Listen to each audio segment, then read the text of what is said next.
प्रणाम, नमस्कार। बहुत स्वागत है आपका उस कार्यक्रम में जिसका नाम है हे प्रभु आनंद दाता। आपकी बहुत सुंदर प्रतिक्रियाएं हमको मिलती रहती हैं। इसको लेकर आग्रह रहेगा कि आप लगातार अपने विचार, अपने सुझाव भेजते रहें। हमारा व्हाट्सएप नंबर आपकी स्क्रीन पर है 7009694440। रामचरितमानस की छटा अद्भुत है, मन को बहुत भीतर तक स्पर्श करने वाली है और मार्गदर्शन तो निश्चित तौर पर है ही उसका एक बहुत अहम भाग, हिस्सा।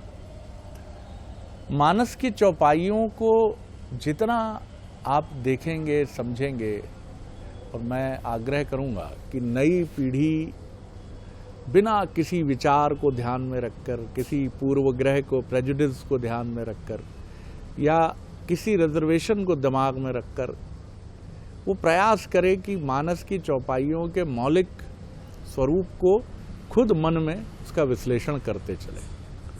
आप जितनी बार रामायण, रामचरितमानस को खोलेंगे और विविध कांडों में वर्णित चौपाइयों के माध्यम से राम कथा के अद्भुत स्वरूप का वाचन करेंगे, पढ़ेंगे उसे, तो आपको हर चौपाई की ध्वनि, हर चौपाई का अर्थ, हर चौपाई की छटा आपको विविध वर्णी, विविध रंगी, मल्टी कलर्ड, मल्टी फैसिनेटिंग जान पड़ेगी।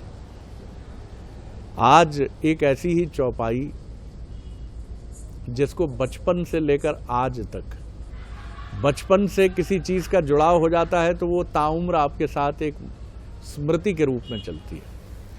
बचपन में जब हम राम शलाका परीक्षा परिणाम आने के पहले बहुत धड़कते हृदय से रामचरितमानस खोलकर प्रभु राम दरबार का स्मरण करके हम अपनी उंगलियां घुमाते थे, किस चौपाई पर उंगली रुकेगी।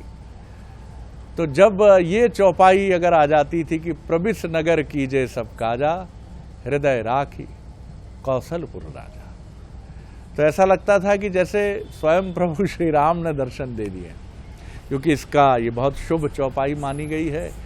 और राम शलाका में इसका उत्तर यही आता था कि चौपाई जो है ये बहुत ही शुभ है।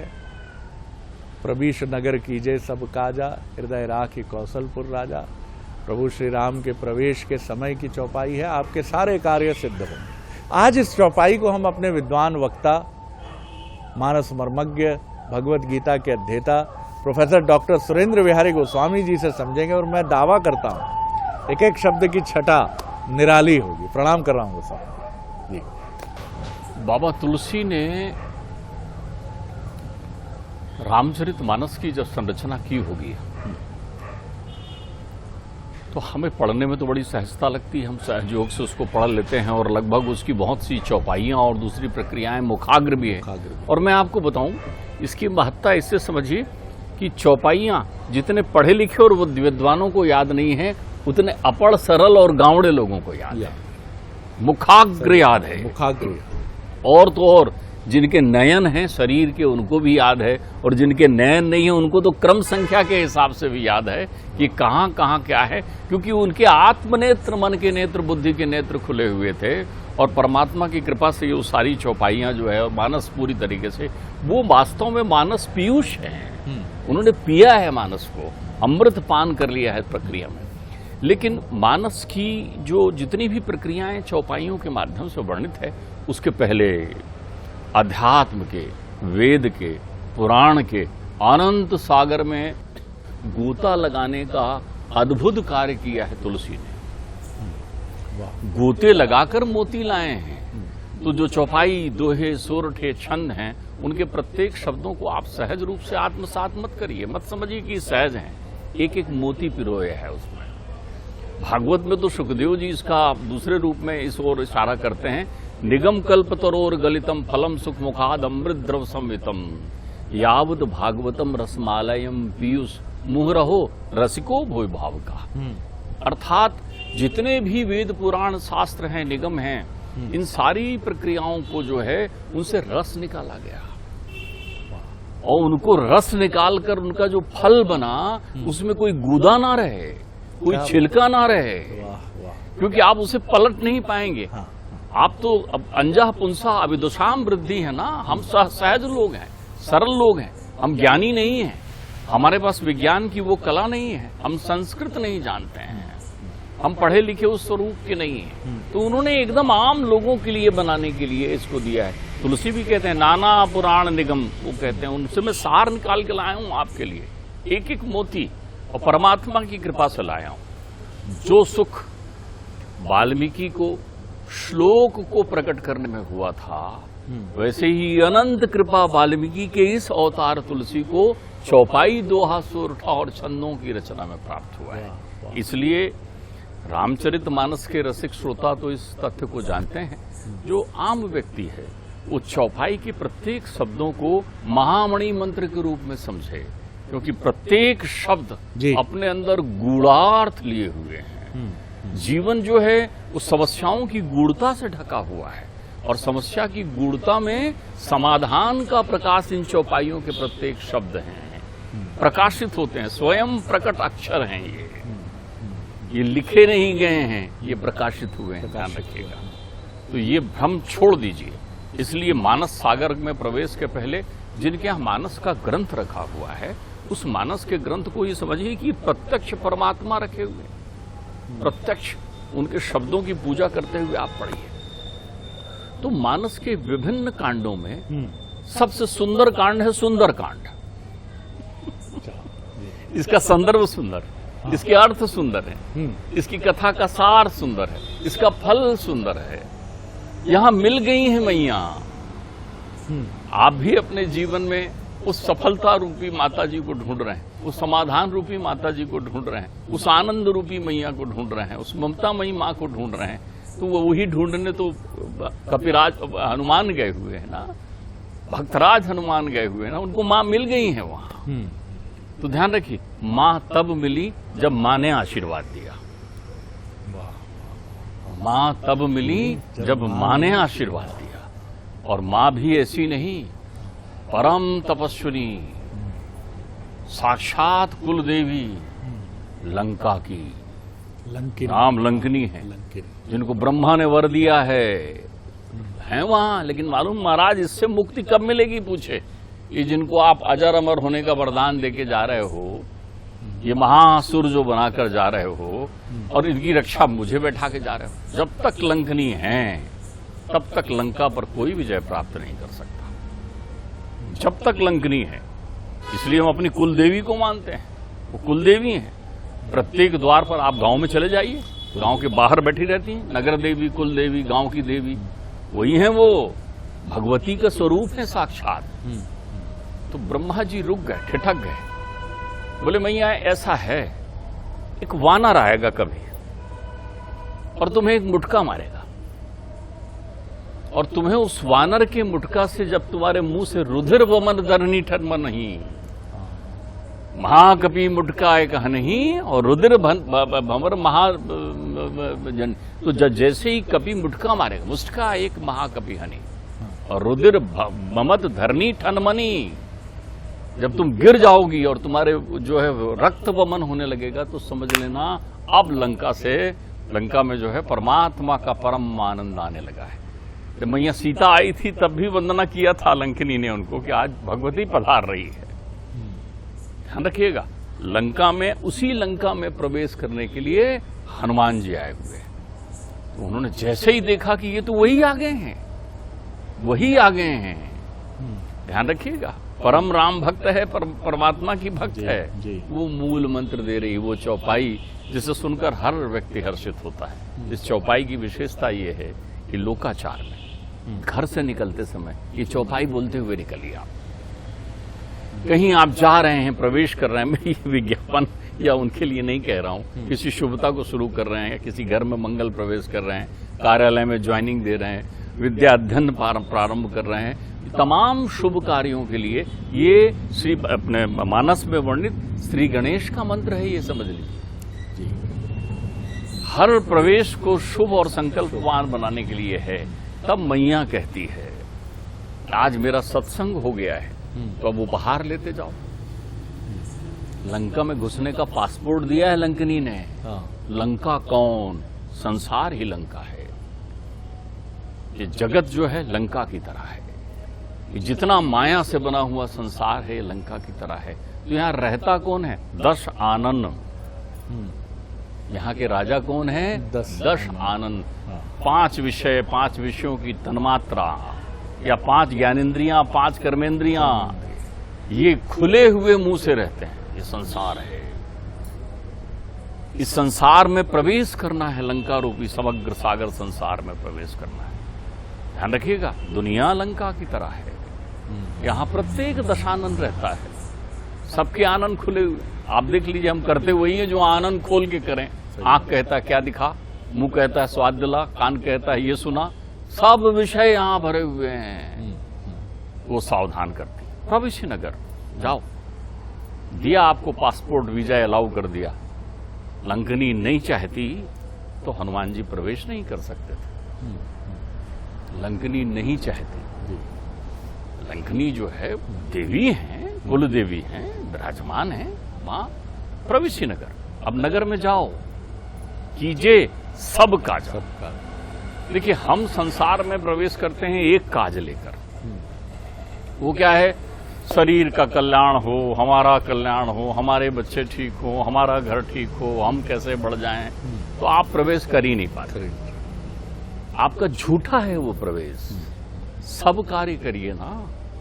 तो सब कार्य क्या है ये समझाया है आगे। एक काजा नहीं कहा है, सब काजा। तुम एक काम होते हो तो फिर बेचैन हो जाते हो। दूसरा, बच्चे के स्कूल में एडमिशन हो गया, काम था, मनौती मांगने गए, बच्चे का एडमिशन हो गया, हो जाओ खुश, फिर बेचैन हो, बच्चे के नौकरी लग जाए। कहाँ हुआ सब काजा पूरा तुम्हारा? तृष्णा न जीर्णा वह में वो जीर्णा, कहाँ खत्म हुआ? सही बात। जिंदगी बीत गई, शरीर घिस गया, तुम्हारे काम पूरे नहीं हुए क्योंकि तुम एक काजा लेकर चले थे। एक काम। तो प्रवेश नगर कीजिए सब काजा। वो तो सोच लेती कि एक काज है, सीता को ढूंढने गए हो तो सीता मिल जाएगी, जाओ। लेकिन वो काज नहीं है हनुमान जी का। हनुमान लला यदि प्रवेश कर रहे हैं तो उनका कितना बड़ा काम है। लंका का कल्याण करना है, विश्व का कल्याण हो, सब काजा। और हृदय राख कौशलपुर राजा। अब आप यहां ध्यान रखिए, रघुनाथा नहीं कहा, हृदय राखी राम राजा नहीं कहा, कौशलपुर राजा। मैंने कहा एक एक शब्द की आराधना करिए। कौशलाधीश हैं भगवान राम, अभी हुए नहीं है। तो कौशलपुर की राजधानी है कौशल देश की अयोध्या, जिसके राजा कौन है? दशरथ। इसके पुत्र हैं वो दशरथ। यही समस्या है हमारे जीवन की कि दशानन का वध दशरथ का पुत्र ही कर सकता है, जिसने अपनी इंद्रियों को अपने बस में कर रखा हो। मना प्रग्रेन विद्धि, जिसने मन को जो है बुद्धि की लगाम से खींच कर रखा हो, जिसकी इंद्रियां विचलन को प्राप्त नहीं हुई हैं, जो बावला नहीं हुआ हो, जो साधक हो, जो तपस्वी हो, जो मर्यादावान हो, जो पुरुषोत्तम हो, वो है कौशलपुर राजा। उसको ध्यान रखिए, प्रवेश करो, क्योंकि वहां अनंत आनंद है। और ध्यान रखिए, मेरी मैया जैसे ही लंका में आई हैं, लंका का प्रत्येक घर मंदिर हो गया है, प्रत्येक हृदय में सीता की विद्यमानता हो गई है। लंका का कल्याण होना है, इसलिए तो वहां घर नहीं कहा है। जब हनुमान जी घूमने जाते हैं तब वहां क्या है? मंदिर मंदिर प्रतिकर शोधा, देखिए जहां तहां अग्नित जोधा, गयो दशानन मंदिर माही, अति विचित्र कहु जात सुनाई। सैन किए देखा पुनिते ही, मंदिर, घर को मंदिर कहा है। क्यों? अब मैया सीता विराज गई है। जहां सत्य स्वरूप मर्यादा पुरुषोत्तम की याद शक्ति विराज जाए, वहां प्रत्येक घर जो है उसकी बुद्धि शुद्ध हो गई। क्या बात। आप अंतर चिंतन का आनंद नहीं ले रहे हैं। सही बात है, बिल्कुल ठीक है। वाह। वो है दशानन का लंकी लंका। लेकिन जिस संसार में परमात्मा परमेश्वरी उद्भव स्थित कारिणी क्लेशहारिणी सर्वश्रेयस करीम न तो हम सीताम राम प्राण वल्लभाम पहुंच गई है, जो उद्भव करने वाली है, स्थित करने वाली है, संहार करने वाली है, तो प्रत्येक घर में आनंद है। सही बात। इसलिए घर को मंदिर कहा है, प्रत्येक घर को। आपका घर भी तो मंदिर है, घर में मंदिर नहीं है, आप मंदिर में सिमट कर रह गए। घर को मंदिर बनाइए, तब प्रवेश नगर होगा आपका। हाँ हाँ हाँ, वाह। प्रवेश नगर करना है आपको, तो आप दशरथ की प्रक्रिया में हो जाइए। फिर क्या होगा? गरल सुधा, गरल यानी विष, विषय विष है। तो संसार में जब परमात्मा को हृदय में धारण करके आप प्रवेश करेंगे, और सब काजा का मतलब होता है छोड़ देंगे सब काज कौशलाधीश के अधीन में, कि तुम्हें सौंप दिया है। तो जब उस समर्पित भाव से आप प्रवेश करेंगे तो आपके जीवन में विषय रूपी विष अमृत हो जाएगा। तब आपको काम परेशान नहीं करेगा, क्रोध बेचैन नहीं करेगा, लोभ से पागल नहीं होंगे आप। तब वहां की अपरिमित सोने की है लंका, आकर्षित नहीं करेगी। अंगद को उनने कहा था तुम तो मेरे मित्र बलि के पुत्र हो, आओ सब ले लो। वहां विभीषण को त्रिलोक की संपदा के बीच रहने के बाद भी जिव दसनन मोह दी जीव विचारी है। वहां कोई आकर्षित नहीं कर रहा है। क्यों? वहां गरल सुधा हो गई है। जैसे ही आपका हृदय परमात्मा विराजे, दशरथ हो गए, आपने खुले हुई इंद्रियों को कह दिया है हो जा, रंग जाओ उनके रंग में, तो फिर क्या हुआ? जीवन से विषय रूपी विष तिरोहित हो जाए। रिपु करहि मिताई। शत्रु कौन है तुम्हारे जीवन का? अहंकार। अहंकार है शत्रु तुम्हारे जीवन का सबसे बड़ा। तो विनम्र हो जाएंगे। हनुमान जी मैया से क्या लौट के क्या कहते हैं? शाखा मृग की बड़ी मनुसाई, शाखा ते शाखा पर जाई। मैं तो बंदर हूं महाराज, इधर उधर कूद फांद लिया, लेकिन मेरे हृदय में आप विराजित थे, उन्होंने दे दीप्यमान प्रकाश कर दिया। तो वो अहंकार तिरोहित हो जाएगा। गरल सुधा रिपु करें मिटाई। गोपद सिंधु, सिंधु कहां? संसार रूपी जो सागर है, अनंत संसार रूपी, जिसको उन्होंने एक छलांग में पार किया है, एक प्रक्रिया में। तो जो ये संसार का विमोहन संसार है, लंका है, वो गोपद की तरह हो जाएगी, गोपद की तरह हो जाएगी। तुम्हारे जीवन में फिर दूरी नहीं रहेगी, तुम्हें मालूम नहीं चलेगा कब तुम सागर से पार हो गए। तुम्हें तैरना भी नहीं पड़ेगा, बिना पतवार के नाव चलेगी, बिना पतवार के नाव चलेगी।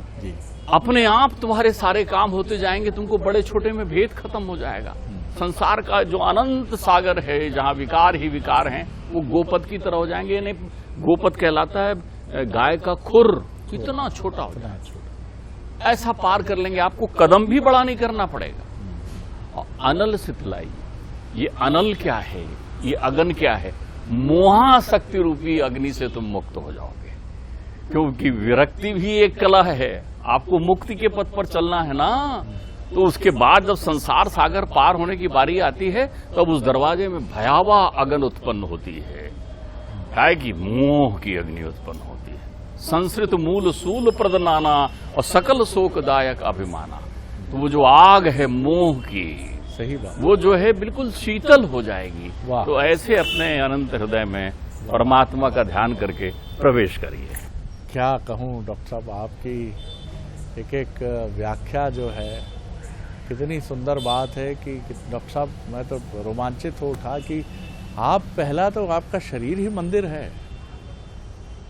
मंदिर की संकल्पना हम बाहर देखते हैं, और जब तक इस मंदिर को नहीं समझेंगे किसी मंदिर में प्रवेश कैसे होगा। क्या बात है डॉक्टर साहब, और एक एक शब्द की क्या व्याख्या है। बाप रे बाप। गोपद सिंधु अनल सितलाई, हा हा, प्रवेश नगर कीजे सब काजा।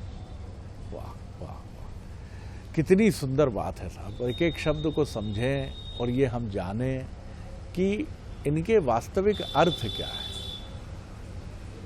बात सही है, दशरथ के पुत्र ही साध सकते हैं लंकापति को, लंका के नरेश को, क्योंकि जिन्होंने अपने मन को बुद्धि रूपी रथ से बिल्कुल अपने नियंत्रण में रखा है, तो मर्यादा पुरुषोत्तम है।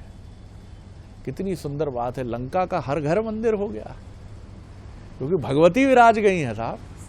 अब ये स्वरूप बड़ी मौलिक व्याख्याएं हैं, ये आप समझिए जरा कि लंका में जहां की इतना बड़ा युद्ध होने जा रहा है, वहां भी लोगों के मन से डर गायब हो गया, क्योंकि वो जान रहे हैं कि सोने की लंका तो समाप्त हो जाएगी, लेकिन यहां तो स्वयं नारायण और भगवती आ रही हैं। यहां तो विष्णु और लक्ष्मी का प्रवेश हो रहा है। तो हमसे भाग्यवान और कौन होगा क्योंकि जहां उनके चरण पड़ेंगे, अद्भुत बात है डॉक्टर साहब, क्या बात है। अगले एपिसोड में एक और विषय लेकर उपस्थित होंगे। प्रणाम, नमस्कार।